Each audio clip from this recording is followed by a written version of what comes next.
మా latest videos కోసం మా ఈ తెలుగు న్యూస్ ఛానల్ సబ్స్క్రైబ్ చేసి గంట సింబల్ యాక్టివేట్ చేసుకోండి. రేపే సంకటహర చతుర్థి శనివారంతో కలిసి వచ్చింది. తులసి మొక్కపై ఇది పొయ్యండి చాలు, లక్షలు కాదు కోట్లు వస్తాయి. 4 వైపుల నుండి ధనం వస్తుంది. అద్భుతమైన ఫలితాలతో మీ జీవితం మారిపోతుంది. కాబట్టి శనివారం రోజు తులసి చెట్టు దగ్గర ఈ పరిహారం చేసుకోండి. చాలా మంచి రిజల్ట్ వస్తుంది. చాలా మంచి జరుగుతుంది. మీ సంపాదన విపరీతంగా పెరుగుతుంది. 100ల నుండి వేలకు, వేల నుండి లక్షలకు, లక్షల నుండి కోట్లకు, అలా అంచెలంచెలుగా పెరుగుతూనే ఉంటుంది. తులసి అనేది లక్ష్మీదేవి స్వరూపం. ఎవరైతే ఇంటి దగ్గర తులసి మొక్కను పెంచుకుంటారో వారి ఇంట్లోకి చెడు అనేది ప్రవేశించలేదు. నెగిటివ్ ఎనర్జీ అనేది ప్రవేశించలేదు. పవిత్రమైన తులసి మొక్కను ఇంటి ముందు పెంచటం వలన ఇంట్లోని వారికి అనారోగ్య సమస్యలు రాకుండా ఉంటాయని పురాణాలలో ఉంది. కనుక అందరూ కూడా ఇంటి దగ్గర తులసి మొక్కను పెంచండి. మీరు ఆ మొక్కను పూజలు చేయకపోయినా పర్లేదు, పెంచండి. అలా పెంచటం వలన ఆ తులసి మొక్కే మీ ఇంటిని రక్షలాగా కాపాడుతుంది. అయితే ఇంతటి పవిత్రమైన తులసి మొక్క మీద శనివారం రోజు ఇది ఒక్కటి పోస్తే చాలు, మీ సంపాదన విపరీతంగా పెరుగుతుందని సిద్ధశాస్త్రం చెప్తుంది. మరి ఇంతకీ శనివారం రోజు తులసి మొక్క మీద ఏం పొయ్యాలి అనే విషయాన్ని ఇప్పుడు మనం ఈ వీడియోలో వివరంగా తెలుసుకుందాం. ఫ్రెండ్స్, ఫస్ట్ అయితే కామెంట్ బాక్స్లో ఓం తులసి దేవియే నమః అని కామెంట్ చేయండి. మీరు ఇప్పటి వరకు ఈ వీడియోకి లైక్ కొట్టకపోతే వెంటనే లైక్ కొట్టండి. అలాగే మా ఛానల్ని కూడా సబ్స్క్రైబ్ చేసుకుని మాకు సపోర్ట్ చేయండి. ఎందుకంటే మాకు మీ సపోర్ట్ చాలా అవసరం. పురాణాల ప్రకారం తులసి చెట్టును లక్ష్మీదేవి స్వరూపంగా భావిస్తారు. అందుకే శ్రీ మహావిష్ణువుకు తులసిని సమర్పిస్తారు. మనం తులసి మొక్క అంటేనే అతి పవిత్రంగా చూస్తాము. ఎందుకంటే తులసి మొక్క రోజులో 22 గంటల పాటు ఆక్సిజన్ను అనగా ప్రాణవాయువును విడిచిపెడుతుందని పరిశోధనల ద్వారా తెలిసింది. అందుకే తులసిని ప్రతిరోజు పూజించమని పెద్దలు చెప్పారు. మన పూర్వీకులు దేనినైనా పూజించమన్నారు అంటే అందులో ఆధ్యాత్మిక, ఆరోగ్య, వైజ్ఞానిక కారణాలు తప్పకుండా ఉంటాయి. సాధారణంగా అన్ని మొక్కలు, చెట్లు ఉదయం మొత్తం కార్బన్ డైఆక్సైడ్ పీల్చుకుని ఆక్సిజన్ను వదులుతాయి. రాత్రి సమయంలో ఉదయం తాము పీల్చుకున్న కార్బన్ డైఆక్సైడ్ మొత్తాన్ని పర్యావరణంలోనికి విడిచిపెడతాయి. కానీ తులసి మాత్రం రోజులో 22 గంటల పాటు ఆక్సిజన్ను అనగా ప్రాణవాయువును విడిచిపెడుతుందని పరిశోధనలో తెలిసింది. వృక్షజాతిలో మరే మొక్కకు ఇంతటి ప్రత్యేకత లేదు. తులసి ఔషధగని. తులసిలో ప్రతి భాగం ఆయుర్వేద చికిత్సలో వాడుతారు. తులసికి ఉన్న ఘాటైన వాసన కారణంగా తులసి వాసన వ్యాపించినంత మేర ఈగలు, దోమలు, పాములు రావు. అందుకే మన సాంప్రదాయంలో ఇంటి ముందు వెనుక కూడా తులసి మొక్కను పెట్టి పూజించమన్నారు పెద్దలు. తులసి ఎంత గొప్పదంటే తులసి వనంలో పెట్టిన శవం తొందరగా చెడిపోదని మన ఆయుర్వేద గ్రంథాలు చెప్పాయి. తులసి చెట్టు కాలుష్య ప్రభావాన్ని తగ్గిస్తుంది. రోజురోజుకు పెరిగిపోతున్న ఈ కాలుష్య జీవనంలో కనీసం మనిషికి ఒక తులసి మొక్కైనా పెంచుకోవాలి. గుడిలో మనకు ఇచ్చే తీర్థంలో తులసి ఆకులను ఉపయోగిస్తారు. దానికి కారణం ఏమిటి అంటే అందరూ ఆరోగ్యంగా ఉండాలని. అలా గుడిలో మనకు ఇచ్చే తీర్థంలో తులసి ఆకులను ఉపయోగిస్తారు. తులసికి మన జీవితాలను మార్చేసే శక్తులు ఉంటాయి. మన సంపదనను పెంచే పవర్స్ ఉన్నాయి. తులసితో జాతకంలో ఉండే దోషాలను తొలగించుకోవచ్చు. మన జాతకాలను కూడా మార్చుకోవచ్చు. ధనాన్ని ఆకర్షించవచ్చు.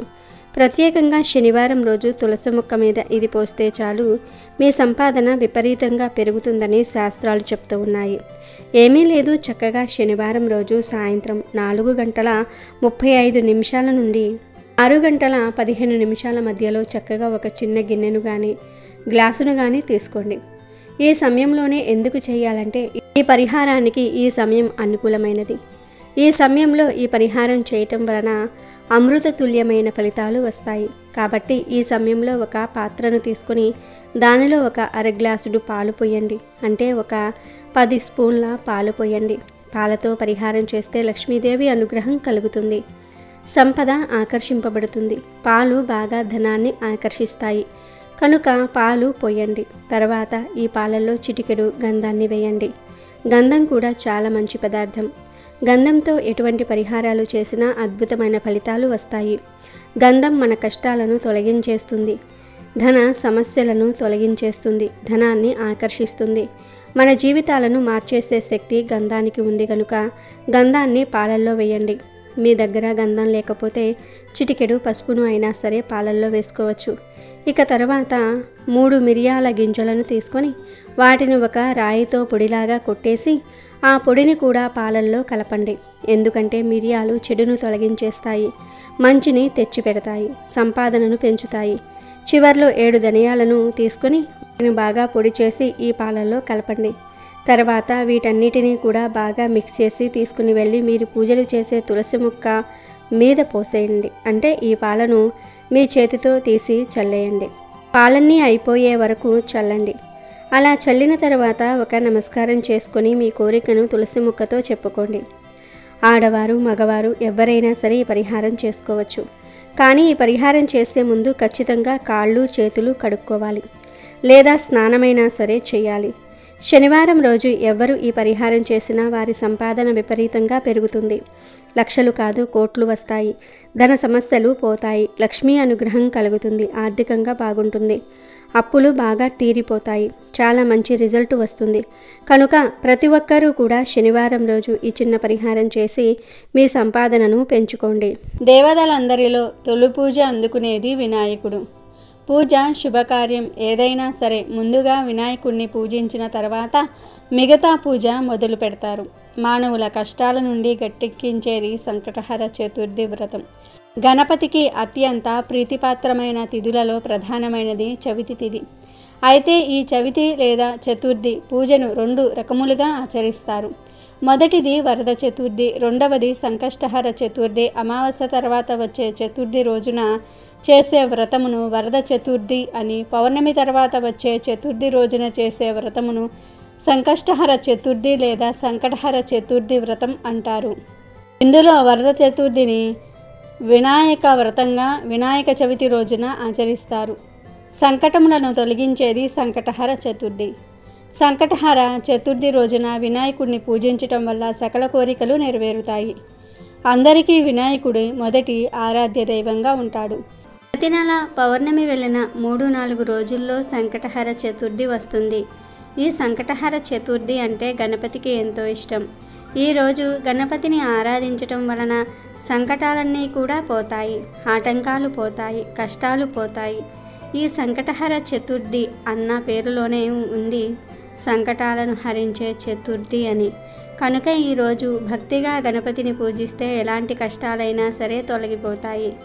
బ్రహ్మదేవునికి మొదట సృష్టి చేసేటప్పుడు అనేక ఆటంకాలు ఏర్పడ్డాయి. అసలు సృష్టి ఎలా చేయాలో బ్రహ్మకు తెలియలేదు. దాంతో బ్రహ్మ ముక్కు పెట్టాల్సిన చోట చెవి, చెవి పెట్టాల్సిన చోట ముక్కు పెట్టేవాడు. బ్రహ్మ సృష్టి ప్రారంభించిన 1000 సంవత్సరాల వరకు సృష్టిలో ఆటంకాలు ఎదురయ్యాయి. అప్పుడు బ్రహ్మ తపస్సు చేశాడు. అలా 1000 సంవత్సరాలు బ్రహ్మ తపస్సు చేయగా ఒక్కసారిగా వక్రతుండ గణపతి ఒక కృష్ణపక్ష చతుర్దశి రోజు కనిపించాడు. ఆ గణపతి బ్రహ్మ సృష్టిలో ఏర్పడిన వక్రాలను తొలగించాడు. అందుకే ఆయనకు వక్రతుండ గణపతి అని పేరు వచ్చింది. గణపతి ఆది నుండి ఉన్న దేవుడు. బ్రహ్మదేవుడంతటి వాడి ఆటంకాలనే తొలగించిన గణపతికి మన ఇబ్బందులు ఒక లెక్క కాదు. కనుక సంకటహర చతుర్థి రోజు ఆటంకాలు ఉన్నాయి, కష్టాలు ఉన్నాయి అని బాధపడేవారు ఇంట్లో గణపతిని పూజించుకుంటే ఆ కష్టాలన్నీ కూడా పోతాయి. ఇంట్లో పూజ చేయటం కుదరని వారు గణపతి ఆలయానికి వెళ్ళినా కూడా మంచి శుభ ఫలితాలు. ఈ రోజున ఉపవాసం ఉండి వినాయకుడిని పూజిస్తారు. రోజంతా ఉపవాసం ఉండి రాత్రిపూట చంద్రుణ్ణి పూజించి నైవేద్యాలను సమర్పిస్తారు. దీంతో ఈ ఉపవాసం పూర్తవుతుంది. ఈ ఉపవాసంలో చంద్రుని ఆరాధన ముఖ్యం. అది లేకుండా ఉపవాసం పూర్తి కాదు. వినాయకుడు అంటే పరిపూర్ణతకు ప్రత్యక్ష స్వరూపంగా చెప్పబడినది. వినాయకుడు తన భక్తుల జీవితాలలో అవాంతరాలను తొలగించటమే కాకుండా సరైన మార్గంలో పయనించుటకు మార్గనిర్దేశ చేయగలిగిన వాడని భక్తుల ప్రగాఢ విశ్వాసం. వినాయకుడిని 2 భార్యలు సిద్ధి, బుద్ధి ఉన్నారు. బుద్ధిని రీతిగా కూడా కొందరు పిలుస్తూ ఉంటారు. ఇక్కడ బుద్ధి శ్రేయస్సును సూచిస్తే సిద్ధి విజయాన్ని సూచిస్తుంది. వినాయకునికి శుభ, లభ అనే 2 కొడుకులు కూడా ఉన్నారు. ఇక్కడ రిధి సంతానమైన శుభుడు మంచికి పేరు ప్రఖ్యాతలకు చిహ్నంగా సూచింపబడితే సిద్ధి కుమారుడైన లభుడు లాభానికి చిహ్నంగా ఉంటారు. అందుచేతనే ఒక్క వినాయకుడిని పూజిస్తే అన్నింటా విజయములు పొందవచ్చునని భక్తుల ప్రగాఢ విశ్వాసము. తద్వారా ఎటువంటి కార్యాన్ని చేపట్టినా మొదట వినాయకుని పూజ చేయటం హిందువుల ఆనవాయితీగా ఉంది. తద్వారా ఎటువంటి ఆటంకములు లేకుండా పనులు పూర్తవుతాయని భక్తుల నమ్మకం. అటువంటి వినాయకుడికి సంకటహర చతుర్థి అంటే ఎంతో ఇష్టం.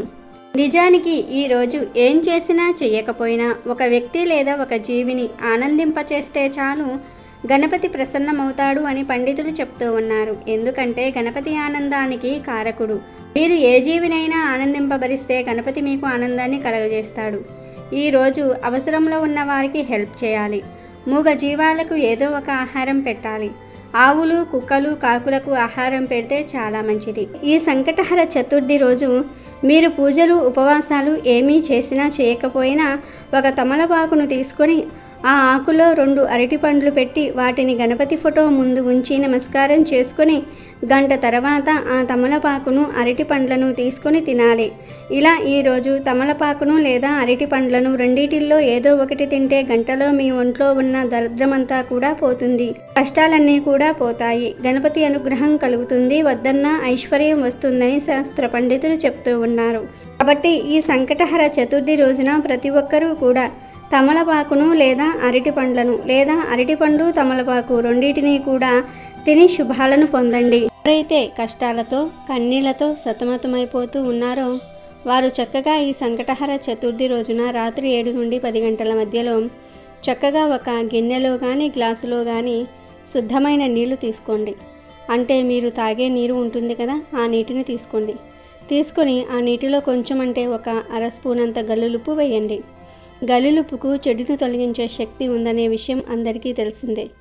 గల్లులుప్పుతో ఎటువంటి పరిహారాలు చేసినా అద్భుతమైన ఫలితాలు వస్తాయి గనుక గల్లులుప్పు వేయండి. తరువాత ఈ నీటిలోనే 3 తులసి ఆకులను తెచ్చి చేతితో నలిపి నీటిలో కలపండి. అలా కలపటం వలన ఈ నీటికి విపరీతమైనటువంటి శక్తులు వస్తాయి. ఆ తరువాత ఈ నీటి మీద మీ కుడి చేతిని మూతలాగా పెట్టి ఓం శాంతి ఓం అనే మంత్రాన్ని జపించండి. అలా చేసిన తర్వాత ఈ నీటిని తీసుకొని మీ ఇంటి బయటకు వచ్చేసి మీ ఇంటి చుట్టూ ఈ నీటిని చిలకరించండి. మీ ఇంటి చుట్టూతా ఈ నీటిని చల్లేయండి. అలా చల్లేటప్పుడు మా ఇంటికి ఉన్న కీడంతా కూడా పోవాలి, మా ఇంటికి పట్టిన పీడంతా పోవాలి, మా ఇంట్లోని చెడంతా పోవాలి, కష్టాలు కన్నీళ్ళు అన్నీ పోవాలి, అందరిలాగా మేము కూడా సంతోషంగా ఉండాలి అని మనసారా సంకల్పం చెప్పుకోండి. మనసులో సంకల్పం చెప్పుకుంటూ ఈ నీటిని ఇంటి చుట్టూ చల్లండి. అలా చల్లేసిన తర్వాత ఇక మీరు మీ ఇంట్లోకి వెళ్ళిపోండి. అంతే. ఈ పరిహారాన్ని ఖచ్చితంగా రాత్రి 7 నుండి 10 గంటల మధ్యలో మాత్రమే చేయాలి. పగటిపూట అస్సలు చేయకూడదు. ఈ చిన్న పరిహారం చేయటం వలన మీకు ఉండే కష్టాలు, కన్నీళ్ళు, బాధలు, ఆటంకాలు, సమస్యలు అన్నీ కూడా తొలగిపోతాయి. అప్పులు కూడా తీరిపోతాయి. వద్దన్నా ఆగకుండా ధనం వస్తూనే ఉంటుంది. కనుక మీరు కూడా రేపు సంకటహర చతుర్థి రోజు ఇంట్లో ఈ నీటిని చల్లండి. శుభ ఫలితాలను పొంది సంతోషంగా జీవించండి. మనుషుల కష్టాల నుండి గట్టెక్కించేది సంకటహర చతుర్థి వ్రతం. విఘ్నాలను తొలగించే గణపతికి అత్యంత ప్రీతిపాత్రమైన తిథులలో ప్రధానమైనది చవితి తిథి. అయితే ఈ చవితి లేదా చతుర్థి పూజను 2 రకాలుగా ఆచరిస్తూ ఉంటారు. మొదటిది వరద చతుర్థి, రెండవది సంకష్టహర చతుర్థి. అమావాస్య తర్వాత వచ్చే చతుర్దశి రోజున చేసే వ్రతమును వరద చతుర్థి అని, పౌర్ణమి తర్వాత వచ్చే చతుర్థి రోజున చేసే వ్రతమును సంకష్టహర చతుర్థి అని లేదా సంకటహర చతుర్థి వ్రతం అంటారు. ఇందులో వరద చతుర్థిని వినాయక వ్రతంగా వినాయక చవితి రోజున ఆచరిస్తారు. సంకటములను తొలగించే సంకటహర చతుర్థి వ్రతమును మాత్రం ఆలంబనగా ఆచరిస్తూ ఉంటారు. పౌర్ణమి తర్వాత వచ్చే చవితిని సంకటహర చతుర్థి అని పిలుస్తూ ఉంటారు. ఆ రోజు గనుక వినాయకుణ్ణి పూజిస్తే ఎలాంటి గ్రహదోషాలైనా తీరిపోతాయి. పెళ్లి కాకపోవటం, పిల్లలు లేకపోవటం లాంటి కష్టాలు తొలగిపోతాయి. ఆర్థిక సమస్యలన్నీ దూరమైపోతాయి. సంకష్టహర చతుర్థి ఎంతో పవిత్రమైన రోజు. ఈ సంకష్టహర చతుర్థి వ్రతాన్ని ఆచరించి పార్వతీదేవి ఎన్నో శుభ ఫలితాలను పొందినట్లు పురాణాలు చెప్తూ ఉన్నాయి. అంతేకాదు అగస్త్య మహర్షి 7 సముద్రాలను ఆపోషణం పట్టడానికి గల శక్తిని ఇచ్చింది ఈ వ్రతమే.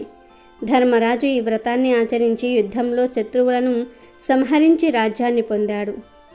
అహల్యాదేవి తన శాపాన్ని తొలగించుకున్నాక ఈ వ్రతాన్ని ఆచరించి తన భర్త గౌతమ మహర్షిని చేరింది.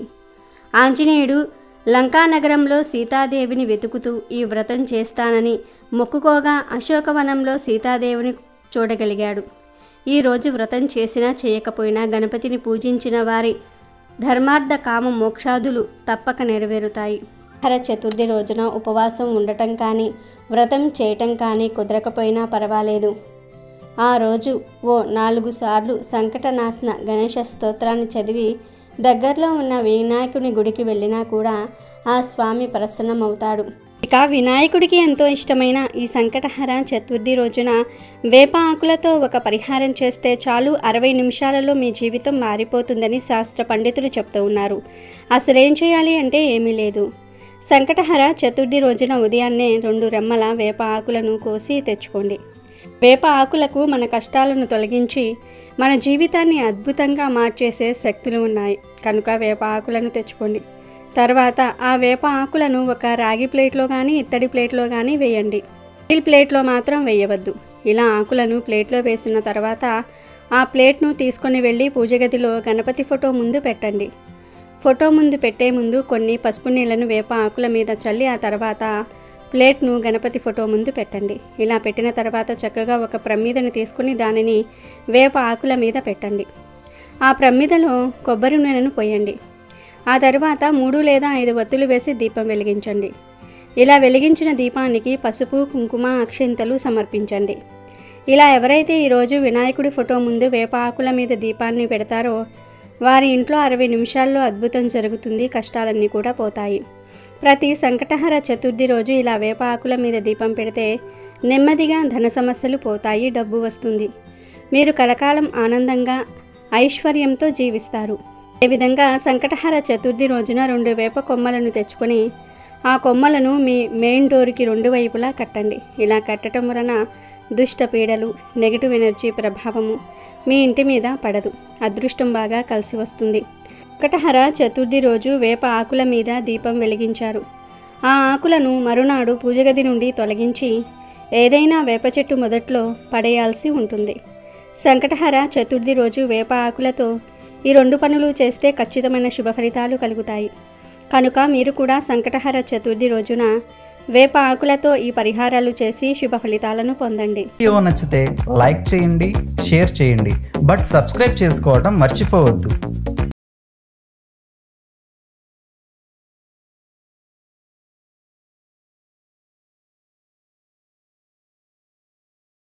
అమెజాన్లో బెస్ట్ డిస్కౌంట్స్ కోసం వీడియో డిస్క్రిప్షన్లో లింకు ఉంది చూడండి. అలాగే మా టెలిగ్రామ్ ఛానల్ సబ్స్క్రైబ్ చేసుకోండి.